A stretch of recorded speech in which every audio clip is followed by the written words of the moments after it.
one would be power pumping. Sometimes moms that do have low milk supply are told, well, what you need to do is power pumping. And for people that are not familiar with that, it's common for people to hear advice that you should just pump. And then I don't know how many of us have commercials anymore, but to be watching a television show and every time that the commercial comes on, then you pump again. And so people are pumping multiple times in an hour. Um, and that just really reflects a lack of understanding of the physiology of how our breasts work. Mhm. When babies suckle or when we pump, we get a prolactin surge. And prolactin's half-life is about 50 minutes, which means it's just pretty much gone in 3 hours. But it will still be effective for those 3 hours. And so if you're pumping once in an hour or 8 times in an hour, your prolactin level is gonna be about the same, and so you've really only just created more work for yourself, Mhm. with power pumping.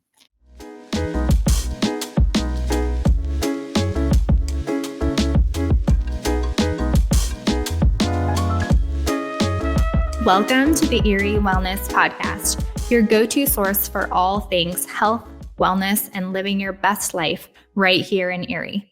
I'm your host, Lauren Brunetti, and I'm so excited to have you here. Each episode will dive into conversations with local experts and wellness professionals who are making an impact in the world of health and well-being. Before we jump in, be sure to like, share, and comment on this episode. We love hearing from you and seeing our community grow. Now let's get started. Hello, everyone. Hope you all are having a great week. Today, we are diving into a topic that so many new moms or just new moms with a new baby maybe are experiencing something different than their previous children, but they have questions about breastfeeding.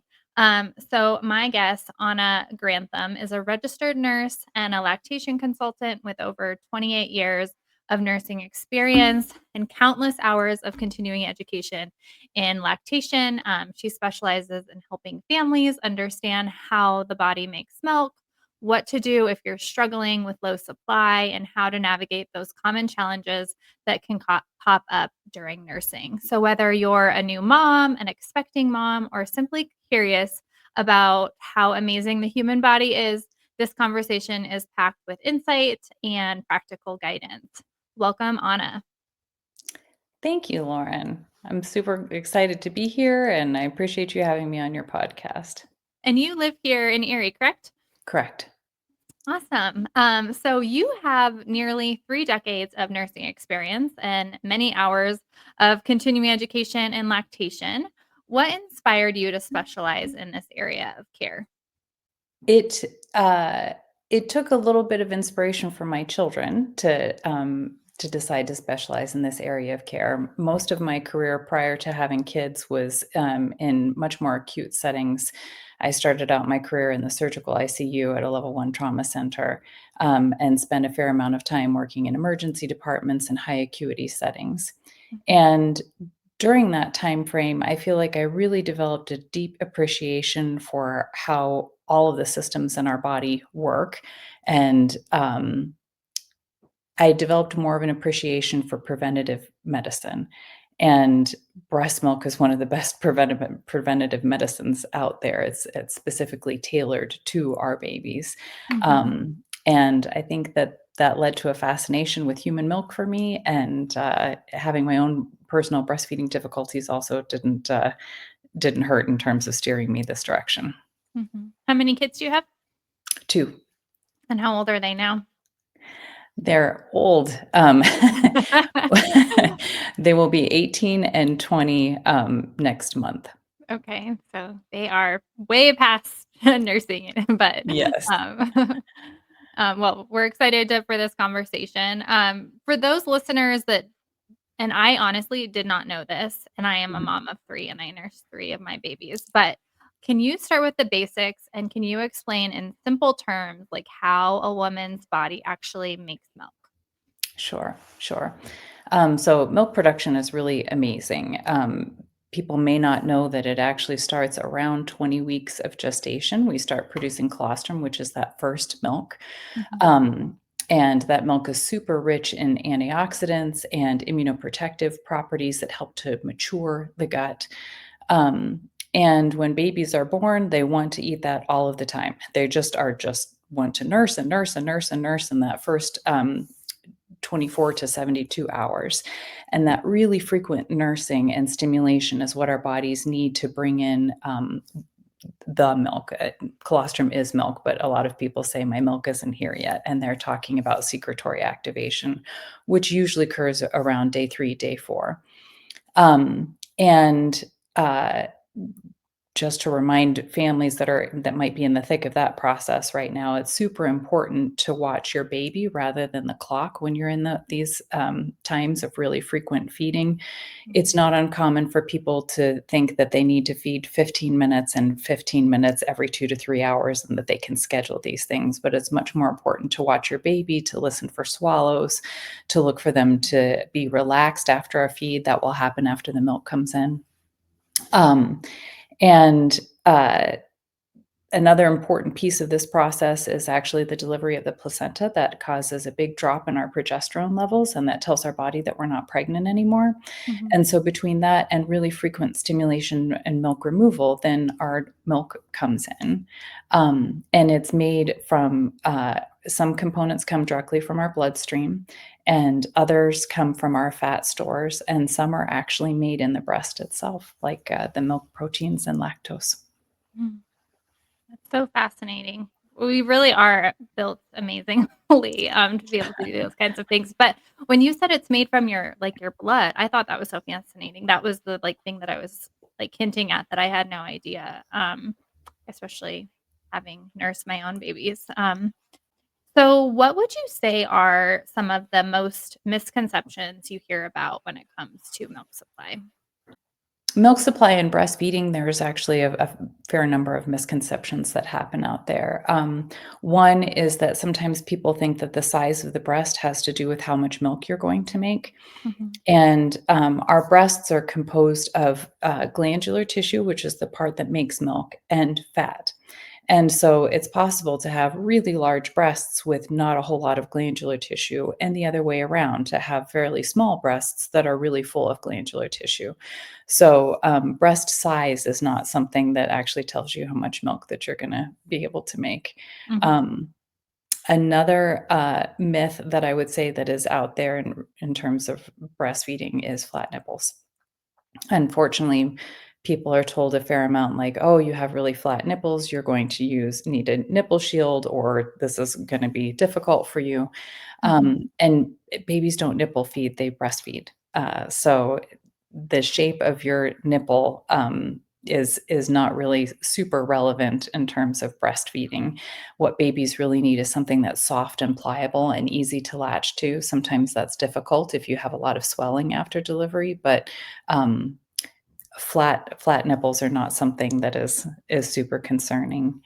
Um, Along those lines, nipple shields being something that most people need, I would say that that's another myth. Same thing with the silver cups that people sometimes receive, like at a baby shower, and I understand people wanting to use that because sometimes if you have some nipple wounds from some bad latches, it's really, really uncomfortable, and you just feel like you want something to keep your nipples from touching anything at all. Mhm. But those cups can actually disrupt the circulation to the nipple areolar complex. They apply pressure and cut off circulation. And if you happen to leak and it collects in those cups, then that tissue just macerates. It's just like if you sat in a bathtub for too long, your skin will get super pruny. Another misconception is that you need to drink so much water or eat oatmeal or to Mhm. take brewer's yeast, the list is long, in order to be able to make milk, and those are definitely not magic fixes. It's much more important to understand the reason for low milk supply. So as we were alluding to earlier, if you happen to have a small amount of glandular tissue, it doesn't really matter how much oatmeal you eat. That's not going to change the amount of glandular tissue that you have. None of us have a lactation cookie deficit. So it's super important to understand the reasons for low milk supply, and that's where you want to talk to a qualified IBCLC lactation consultant or breastfeeding medicine provider. Mhm. Um, so many. Another one would be power pumping. Sometimes moms that do have low milk supply are told, well, what you need to do is power pumping. And for people that are not familiar with that, it's common for people to hear advice that you should just pump and then I don't know how many of us have commercials anymore, but to be watching a television show and every time that the commercial comes on, then you pump again. And so people are pumping multiple times in an hour. Um, and that just really reflects a lack of understanding of the physiology of how our breasts work. Mhm. When babies suckle or when we pump, we get a prolactin surge. And prolactin's half life is about 50 minutes, which means it's just pretty much gone in 3 hours, but it will still be effective for those 3 hours. And so if you're pumping once in an hour or 8 times in an hour, your prolactin level is gonna be about the same, and so you've really only just created more work for yourself, Mhm. with power pumping. Mhm. Triple feeding is another one that I would say is another I don't know that it's a misconception, but it's not something that I ask families to do more than 1 to 3 times a day, Mhm. simply because the whole process, triple feeding involves feeding your baby first, then pumping, and then feeding your baby a bottle afterwards. And while it's good for babies to get lots of practice with coming to the breast, if we're talking about perhaps a premature baby, a 35-weeker who really just doesn't have the skills to be able to breastfeed effectively yet, um, coming to the breast once a day for practice is plenty of practice for them, and then parents can just focus on bottle feeding and pumping for the rest of the sessions of the day and Mhm. focus on rest while that baby grows into their ability to be able to breastfeed.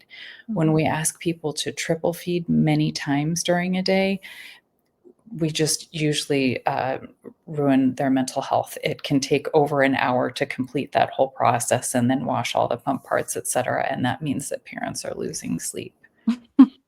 Um, the last one that I would say is another misconception that, I see sometimes is the belief that encapsulating a placenta is really beneficial for maternal health, that it's going to help with the milk supply, and replace nutrients. Mhm. And I think what's important for parents to understand is that your placenta is there to filter out unwanted, items from getting to the baby. Mhm. And so the last thing that we want to do is to consume everything that the placenta has been trying to filter out. The Mhm. placenta is also what makes progesterone, which it really needs to be low for us to bring in a milk supply. And so when people consume the placenta, it can either keep their milk from coming in fully or it can really drastically reduce a milk supply. Mhm. And lastly, there are a lot of health concerns associated with ingesting encapsulated placentas. Sometimes this process is performed in someone's kitchen, and there has been at least one documented case of a baby who had group B strep as a result of the mother ingesting encapsulated, Mm. placenta. Wow. You covered a lot of things just then. That was a lot. And a lot of I mean, some good things too, because I feel like, when you have a new baby, your to-do list is already really long. So the last thing you need to be doing is telling yourself you have to drink a certain X amount of water throughout the whole entire day. The triple feedings can be very exhausting, right? Like that Mhm. adds to your to-do list. As well as there was one other one that you were talking about, and I was like, oh, the lactation cookies. And you need to be making these oatmeal lactation cookies all the time too. So it's nice to know that like you don't necessarily have to be adding to that to-do list to be able to help your milk supply. So for moms who are struggling with low or no milk supply, where should they start?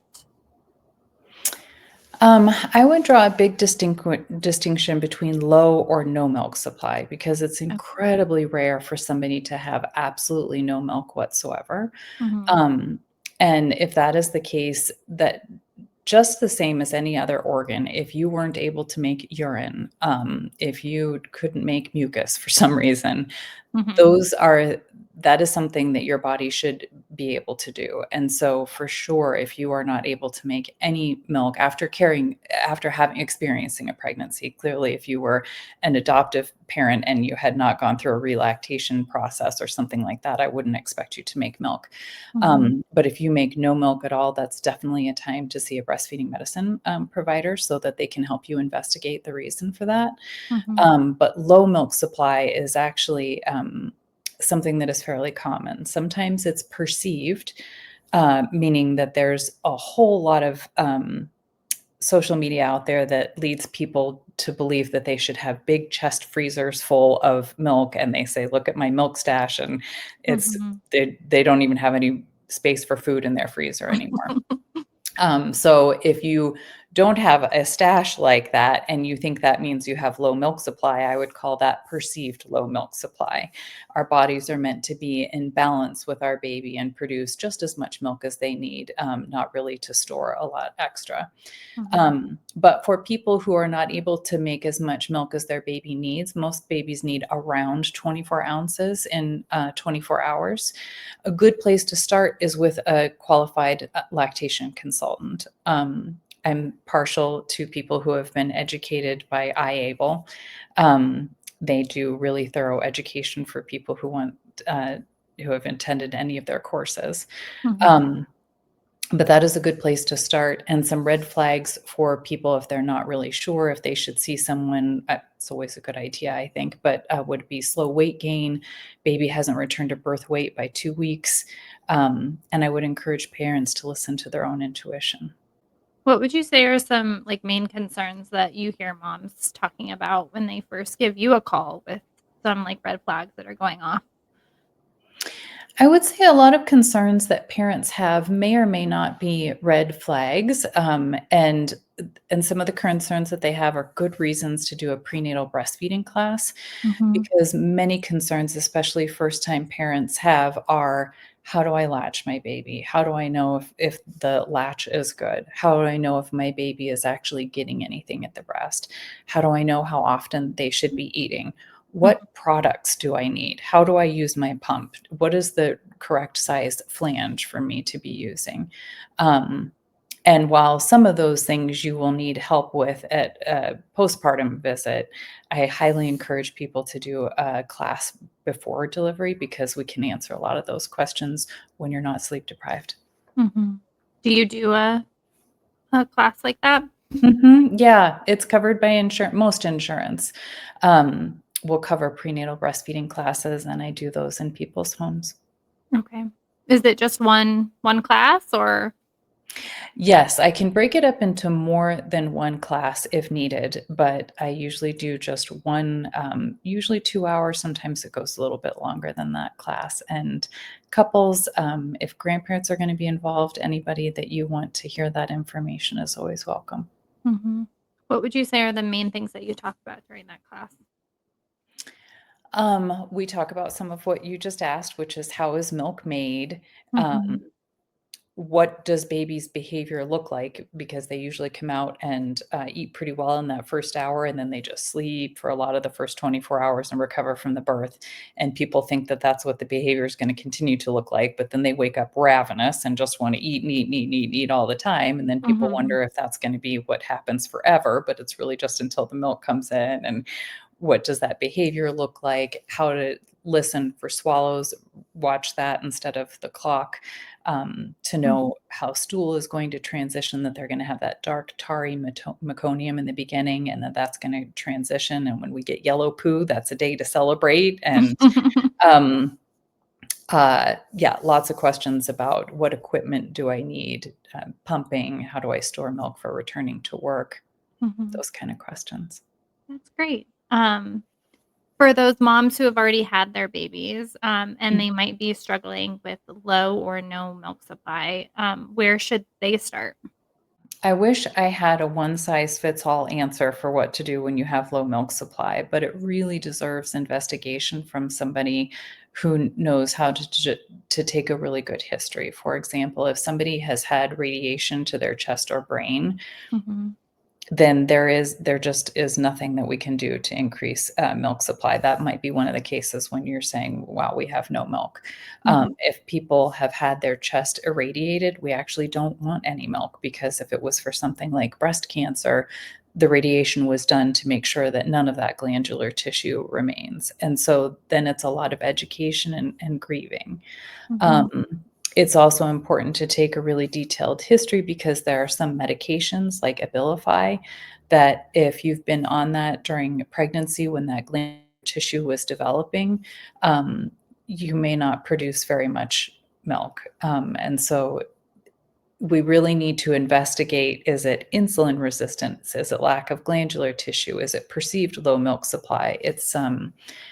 I don't have a one size fits all for people that have low milk supply. You really deserve a qualified provider to be able to help you investigate that. How can you tell, like, how do you determine if you have low glandular tissue?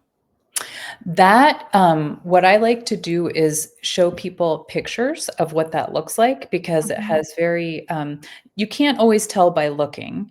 But sometimes in puberty, people may have noticed, wow, I have one breast that is really significantly bigger. We all have one that's a little bit bigger than the other. We're Mhm. not symmetrical everywhere.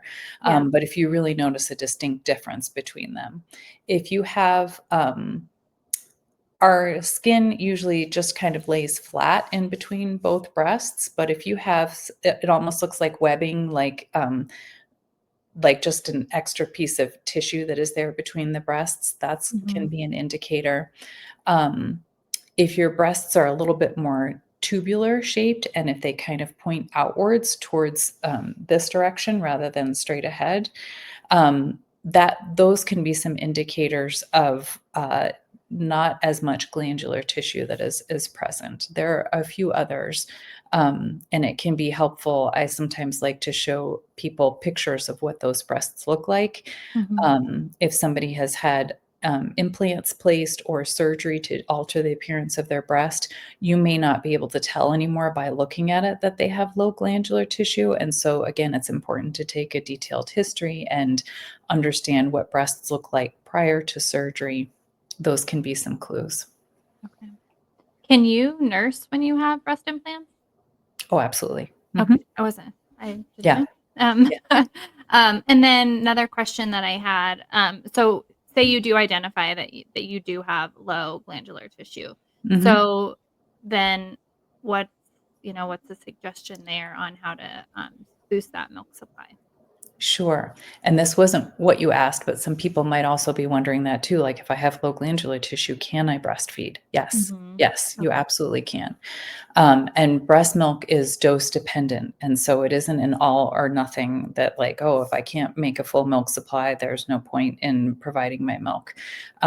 It's just a magical substance, no matter how much of it you can give to your baby. Mhm. So for people that have low glandular tissue, I like to refer to a breastfeeding medicine provider who can draw labs if needed and prescribe medications if needed. Mm. But the other thing that we can do is help parents be able to supplement at the breast, which often involves something called the supplemental nursing system, which is literally just a tube. Sometimes I call it a straw. And it's a tube that you insert into the baby's mouth. They're nursing at the breast, and you just put it in the corner of their mouth, and it just goes in about this far. And they're literally drinking through their little straw at the same time, so they're nursing at the breast. And I like this a lot because it allows the whole feed to happen at the breast instead of triple feeding. So if the baby is really effective at removing milk, then they're going to be removing milk from the breast. They're also going to remove as much as they need through their little straw. Mhm. And there's no need to pump or offer a bottle afterwards. So you just do one thing instead of three things. It allows the baby to be at the breast a little bit longer, and they might extract a little bit more milk. It helps to keep your production up because they're coming to the breast frequently and removing that milk. And then again, if we need assistance with medications, that's where I bring in my prescribing providers. Okay. So how does the straw attach to the breast? Like It how it doesn't attach. Okay. Um, you can, If this is my straw, I Mhm. might latch the baby to the breast and just poke it in the corner of their mouth, or I might have it taped to the breast, and as they come on, their mouth is coming over the straw, and they're latching at the same time. Okay. Wow. So interesting. It works And well. great that, like, these things have people have discovered these things help, which is Yeah, amazing.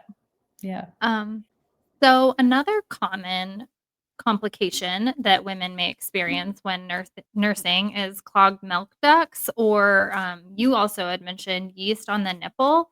Can you describe those two things and how moms can recognize and treat those? Sure. So clogged milk ducts and mastitis kind of go hand in hand. And those are things that many people are afraid of. Oh my goodness, what do I do to make sure I don't get mastitis or Mhm, clogged ducts? And clogged ducts is really a misnomer because that really makes it sound like you have a pipe that has grease or hair or something that really needs to be plunged through. And mhm, when people think that that's what is happening, then they take appropriate measures and they often are really using deep massage and pushing towards the nipple because they want to remove this clog. And what I think is important for people to understand is that the ducts that are in our breast are as fine as the hairs on our head. And so the lumps and bumps that people feel in their breast are really full alveoli. Those are collections of milk making cells in the breast that are full of milk. mhm, And it's glandular tissue, it's not muscle. And most of us, if we felt lumps like that before, it's been in a muscle. And so people want to work out a knot as though it's a muscle. But glandular tissue is something we need to be gentle with because if you apply that kind of pressure trying to work out a knot, what you'll do is rupture those cells and then the milk leaks out into the breast. We can have all sorts of problems like galactoseals or abscesses happen from that. So the most important thing to remember is do not use deep and aggressive massage on the breast. You will hurt yourself. mhm, Um, Secondly, is to recognize is that it's an inflammatory process. This usually happens when we've told the breast to really ramp up production. So if it's a factory, we're just cranking out like so much milk. We're working hard to do it. mhm, And that it's not paired with the delivery trucks picking up and taking things places. So we have a backup in the system. So we need to tailor our care appropriately for that. And that is using ice to decrease inflammation and then usually decreasing stimulation. So, again, if people have been doing all sorts of triple feeding and really telling the body to make a whole lot of milk, it's time for us to mhm, kind of gradually wean down from that and not give the breast as much stimulation. mhm, Direct breastfeeding is one of the best things for this. Babies are really good at debriding any wounds that might be there on the nipple. They have a gentle peristaltic come here kind of wave with their tongue that helps to extract the milk. And they colonize the nipple with the right bacteria, giving a good, healthy microbiome for that. If we have a significant overproduction, things like mint, like Altoids, mint tea, those are some of the things that we can use sometimes to help decrease a production so that we get it to match what our baby needs. And clogged ducts are just really exist on the spectrum of clogged ducts and mastitis. And mastitis, if you have wounds and bacteria has entered into the breast, that's a case where antibiotics are needed. But most of the time, when we have an inflammatory mastitis, it's from too much stimulation and not as much milk removal. And so, if we can get that under control in about 24 hours, then antibiotics are not needed. okay. Oh, and So you yeast. said You asked about yeast. icing Sorry. is the most important, right? Was it ice? Ice, and then stop the reason that we got it in the first place, which is usually too much stimulation to Right, the slow breast with down. not enough removal. Yeah. Okay. Yeah. I mean, I'm sure you've heard so many things out there on how to Mhm. help clog. I mean, I've seen, the cabbage, the No. um like getting on all fours and like having your pump, machine, like Mhm. all the things.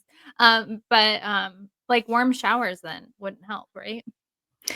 If they feel good, I'm not super opposed to that, but heat Mhm. is going to increase blood flow to an area that's already congested. So if we already have a big traffic jam with lots of cars all trying to go one direction, and then we use heat to bring more cars to the traffic jam.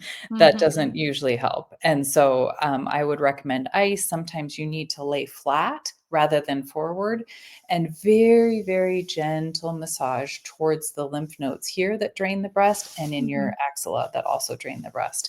Okay. That can be helpful. Cabbage feels good. It's cold, and if that's how you like to apply cold to your breast, go for it. But there's nothing in cabbage or creams. There's creams out there that, purport that they have cabbage properties to them. There's no evidence to back up the use of either one of those. Okay. Sounds good. And then yeast, yes, I'm glad that you brought that up. A lot of people believe that they have yeast. They're like, "Oh my goodness, I have this scaly dryness on my nipple, and I'm just sure that I have yeast and I need to treat it. And I've got all-purpose nipple ointment, and that's what I need to do to treat this." Yeast is something that occurs in our normal flora. If we were to take a swab of the back of my hand, you're gonna find some yeast that grows there, and that's normal. It's in balance. Mhm. It's when we have an imbalance or an overgrowth of any type of bacteria or fungus, that we end up having problems. And in a nipple that is well vascularized, meaning it gets enough blood flow to it, that just doesn't happen. But what does happen is that people will get a contact dermatitis, meaning that their skin is not happy with whatever it's been exposed to. A Mhm. common one is lanolin. Um, there are a whole lot of people that get an allergic reaction to lanolin, and it feels itchy, and the skin gets irritated and dry and flaky, and then people think they have yeast, and then they start chasing it with all sorts of other products that are not helpful, such as all-purpose nipple ointment. Mhm. And often what we need to do is remove products and watch these things resolve. Where might you get exposed to lanolin? It's actually given out in the hospital a lot. Okay. It's given out as a nipple balm, and Mhm. there are other nipple balms Like on to the help with cracked nipples, like, or market. Mhm, mhm. okay. And we do wanna use moist wound healing to help with cracked nipples, but I would recommend things that you have in your kitchen, like coconut oil or olive oil, or there are Mm. also nipple balms out there that don't have lanolin in them. Oh, okay. Mhm, Now that you're saying it, that sounds familiar, but I'm trying to remember some of the ththings that I saw, like the different product, but I think I remember seeing, like, a tube of it. mhm, Okay. mhm. What about, so let's go, because I mean, those first, like, week, you can be so sore with, like, cracked nip, I mean, just it's an adjustment for sure. What's your suggestion to those new moms who have never, nursed a baby before in that first week of just adjusting to it? Get help. Get help. It is something that's natural, but it's not something that comes naturally. It's a skill that you need to be taught or have modeled for you, and so don't suffer through the pain. Don't think, "Oh my goodness, at least they're getting milk," because if you're really hurting, they're actually probably not transferring very much milk, so it's not something to grit your teeth and bear with it and try to, like, just tough it out. Mhm. Get help because it's amazing. Nipples can heal so, so quickly once we quit damaging them. You don't have to stop breast. You can if you want to and pump for a while and let everything heal. But when we get good latches, that kiddo can nurse the 8 to 12 times a day that they need to. And Mhm. actually your nipples can heal when we have a good latch. Mhm. So get help. Yeah. And it's not like what the movies make it seem like, right? No. Like, it's it's messier, it's wetter, all the things. Yes, yes. Yeah, messy and frustrating a lot of times because babies, um proprioception is when we know where our body is in time and space. Mhm. Babies really need to be in contact with our bodies to know that, and so when they're not, they're using all of their reflexes to help them, which don't look helpful at all, meaning that, like, when they're laying on a mother, they can put their hands down and push up and bob all around and look for where is the nipple. When things touch their cheek, that helps them go, "Oh, that must have been the nipple," and root this direction. Mhm. But when we have them hanging out in midair, like most of us see a cross cradle position or a football position, they have those same instincts, but now it looks like I'm pushing away from the breast. I'm a moving target because I'm doing this all over the place. They've got their hands all in the way. And so, no, it doesn't look like it does in the movies. It can be very challenging and frustrating if you don't understand what your baby is trying to do or how they're trying to help and how you can learn to help them. Yeah. There is a lot of debate on how long you should nurse. What does the research say about continuing to nurse baby beyond infancy, and what are some of the benefits? Sure. So I think it's important to make the distinction that exclusive breastfeeding, meaning nothing other than human milk feeding for the first 6 months, is what is recommended by the World Health Organization, as Mhm, well as the American Academy of Pediatrics. But then we do need to add in solid foods at 6 months. The iron stores that babies get at birth only last about 6 months. mhm, And so some of their first foods that are really important for them to have are iron-rich sources. And ideally, you pair that with vitamin C so that it increases the absorption. mm, But they do recommend continued breastfeeding for 2 years and beyond. okay. And the reason for that is because the breastfeeding is dose dependent. And so the more doses that babies receive, the more benefit they get. And the more doses that moms give, the more benefit that they receive as well. And so some of those benefits are things like lower risk of SIDS, infections, obesity, diabetes, cancer. Parents have less uterine bleeding, depression, lower rates of breast and ovarian cancer, heart disease, and diabetes. Okay. When you were saying that, um, was it breast milk that you should pair it with vitamin C? Is it because of is there collagen in it? Is that why? It's actually iron-rich sources. So when babies start solid foods, we really Mhm, need to get iron. So for some people, that's gonna be meat. mhm, For other people, it might be, beans, dark leafy greens, et cetera, foods that have a lot of iron. mhm. We absorb iron best when it's paired with vitamin C. Oh, vitamin C, okay. Mhm. Sounds good. Yeah. I was listening to some talk about, protein and, like, the Mhm. importance of it for longevity, and then collagen came into the conversation, and they were talking about how you need to pair collagen and vitamin C, like, it And works vitamin. better together. So when you were Gotcha. I wonder, but has nothing to do, not related. Um, Well, okay. protein is important, and our bodies do change the composition of our milk depending on the gestation of our baby. So, Uh-huh. like, preterm babies need more protein for growth, and when we have a preterm baby, we make preterm milk that actually has more protein in it than term milk would.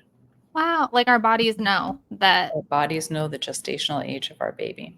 It also changes the composition by the time they're a year of age.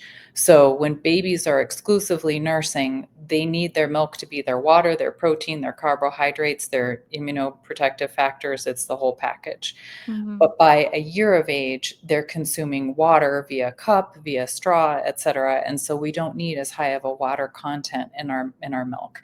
Same thing, they're getting a lot more of their carbohydrates through, solid foods now, and so by the time we're nursing toddlers, it's much higher in fat, and that helps with brain development, and it's super concentrated, kind of like colostrum is with immunoprotective factors. mhm. What advice do you have for moms who are starting the weaning process, whether it's planned or happening naturally?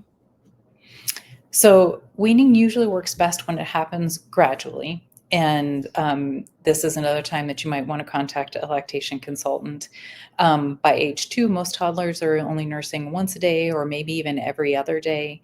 Um, and the goal with weaning is a peaceful and connected transition that honors both the parent and the child. They both are the ones who need to have a vote in how these things go.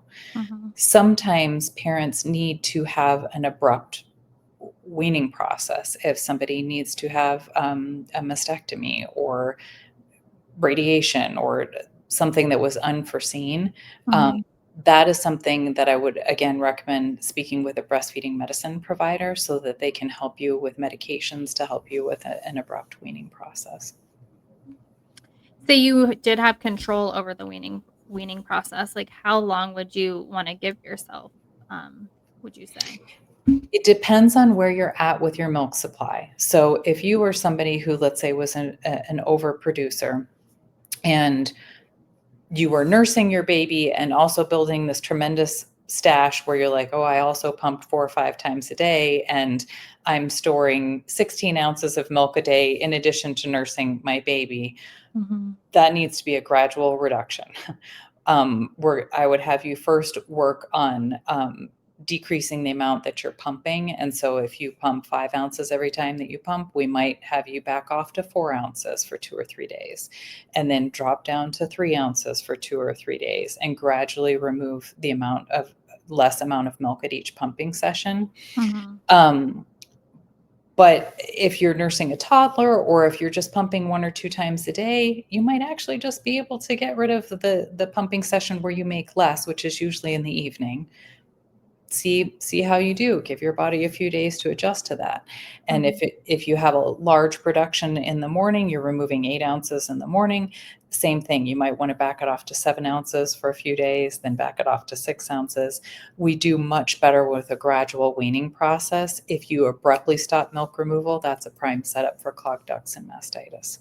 If it was weaned nicely, does your body just like reabsorb like the leftover milk? Yes, it does. And we go through a process that's called involution, which is where all of these milk making cells that have been making so much milk now go, oh, wow, we're really not needed. Some of them will go through apoptosis, which is where we kill off some of those milk making cells that are no longer needed. But it's a slow involution. And so they go from being really full of milk to making less and less and less. As they do that, we have more sodium concentration in the milk. Babies will let you know sometimes that it tastes kind of salty when you're weaning, and they may not be really interested in that milk.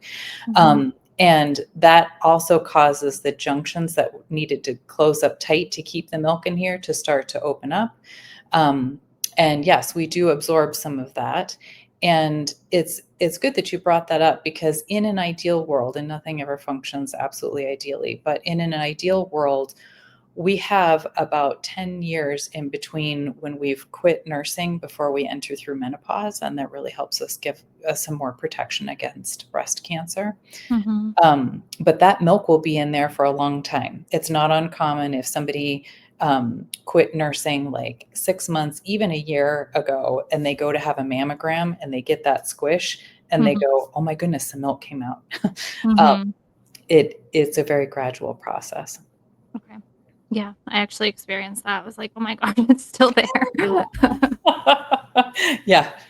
Well, thank you. You provided so much good little tidbits for moms and families that are raising children. I really appreciate all of this information that you've been willing to provide to our community. If you could offer one message of encouragement to new or expectant moms listening, especially those feeling overwhelmed or uncertain about breastfeeding, what would it be? I would say, welcome to the club.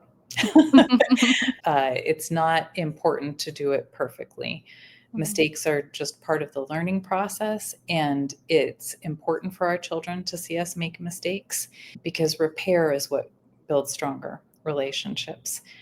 And we grow right alongside of our babies. That's such great advice. And how can people connect with you or learn more about this resources you offer in particular with your business? Sure. So findingpeacelactation.com is my website. And so people that want to learn a little bit more about me or want to book an appointment can do that there. I have to admit, I'm not super active on Instagram, but my handle would be at finding and then underscore peace underscore lactation underscore. I'd be happy to help anybody that I can find peace in their feeding journey. And you're here in you're located here in Erie. What areas do you kind of service outside of Erie? Sure. So yes, I am located here in Erie, and I will drive anywhere within a 1 hour distance of Erie. And I have travel fees that are in accordance with that. So it's less expensive for people that are located in Erie, and the fees do go up some the further away you live from Erie. I hope today's conversation with Ana left you feeling more informed and supported in your breastfeeding journey, or maybe even inspired to share this episode with a new mom who could use some encouragement. If you'd like to connect with Ana or learn more about her work, check out the links in the show notes. And as always, thank you for tuning in to the Erie Wellness Podcast. Thank you for being on the show, Ana. Thank you, Lauren. Thank you for being so easy to talk to, and I appreciate the service that you're doing for our community. All right, friends, before we wrap up, here's the part I need to share. This podcast is for educational and inspirational purposes only. I'm just your friend behind the mic. Nothing shared on this podcast creates a patient relationship with any of our guests or replaces the guidance of your physician, professional coach, or other qualified expert. And the views shared by guests are entirely their own and don't necessarily reflect the beliefs or values of the Erie Wellness Podcast. My goal is to simply create a space for real, open conversations that help us all learn, grow, and feel a little more connected on our wellness journeys. Thanks so much for listening. I'll see you back here next time. That's a wrap for today's episode. Thank you so much for listening to the Erie Wellness Podcast. I truly appreciate you being a part of this journey. If you loved today's conversation, don't forget to subscribe, leave a review, and share it with a friend. For more daily wellness inspiration and behind-the-scenes content, be sure to follow me on Instagram at the Erie Wellness Podcast. I can't wait to connect with you again soon.